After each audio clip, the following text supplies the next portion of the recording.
The military issue is serious.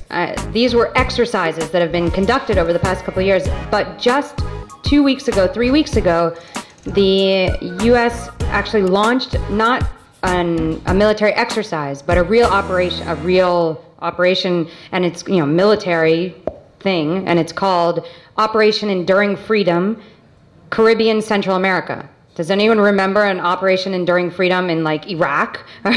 Right? So, you know, where they've actually sent down physical, you know, not just to float around the waters and play games like, ooh, let's see if this works or this works, but to actually go down and say, okay, you know, we need to secure this area and build a defense to potential ways, and this is exactly what the exercise is defined as, and this is information you can get on the website of the Navy, the U.S. Navy, defined as an operation to combat ways that Al-Qaeda and other terrorist groups, read, you know, FARC, Venezuela, whatever, could penetrate holes in the U.S. defense system and enter the United States and, of course, blow something else up.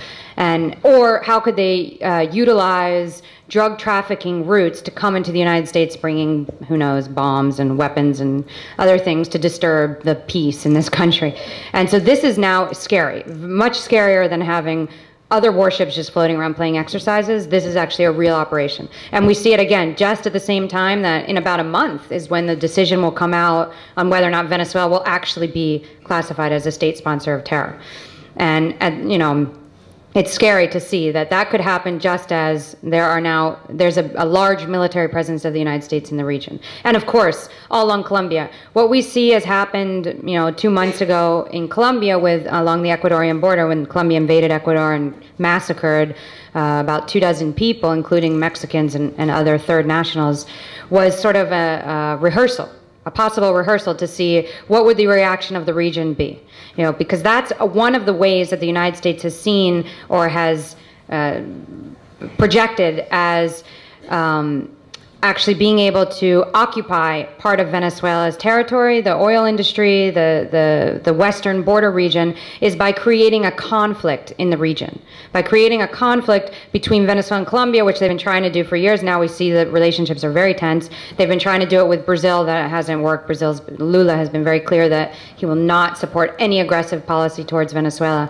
But we're very concerned about the case of Colombia. The U.S., and you see it, the Bush administration is pushing every day for that free trade agreement to be ratified by Congress, because it will open more doors to more funding and more presence in Colombia, as though there weren't enough of the United States, and more possibilities of the United States being able to combat, you know, what I think are, and I'll end on this, the three main threats that Venezuela presents to, if we want to talk about this in terms of threat. What is the threat? Obviously, you guys have been listening to people talking about popular power and community councils and all these really exciting and interesting things taking place in Venezuela. And you see, you know, you've seen lots of Venezuelans here. We're not threatening anybody.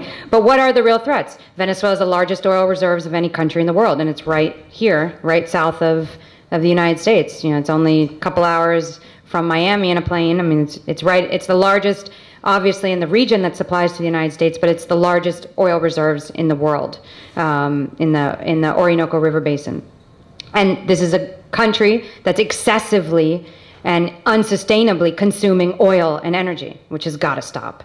It's got to stop because it's depleting the world. The other main threat is the Venezuela's foreign policy, which Steve was mentioning on Latin American integration, liberation. The fact that now we're creating, you know, a regional bloc, the Bank of the South, the Television of the South. Telesur is here with us today.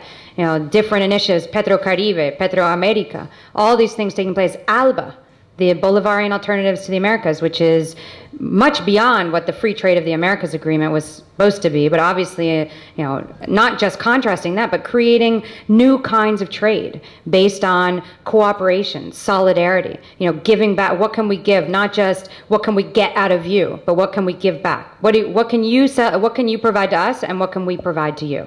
And how can it work out beneficially? It's solidarity, but it's also, right, diversification, and it's a strategic relationship, important relationship. And the third main threat, if we want to call it that, is what Noam Chomsky has called the threat of a good example, or the threat of a model that could actually combat, for finally, you know, what the United States has projected as the best democracy in the world, which we all know that that's not true in the United States, but creating a model in a democratic framework that's humanistic, socialistic, that tries to satisfy and be prosperous in the economic as well as in the human and the social and the cultural. And we're actually doing it. I mean, there are a lot of problems, obviously, in Venezuela. Everyone's got issues and things we need to still work out. It's a process. But we are actually building that alternative model, and it's incredibly threatening to the model of U.S. capitalism and consumerism. And now that it's expanding, you know, Bolivia, Ecuador, presidents in Latin America that are outwardly saying that they are socialists, and we haven't seen that for a long time, and that they're saying it in a proud and very public way.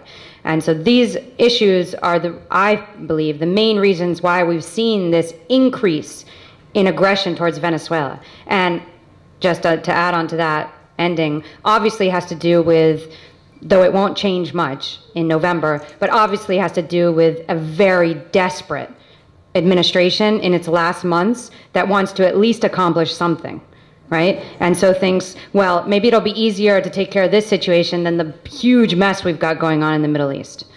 So I highly recommend, obviously, that you look into these issues that you see when James talks, what kinds of actions you can take here to combat this U.S. aggression, which in Venezuela, to us, even though people are building up resistance and defense and are well-informed, very well-informed, is still, without international solidarity and without, you know, building this kind of relationship where you here are doing something as well as us down there and in Bolivia and other countries, we won't be able to defeat the empire. We've got to work on it together. Okay, thanks.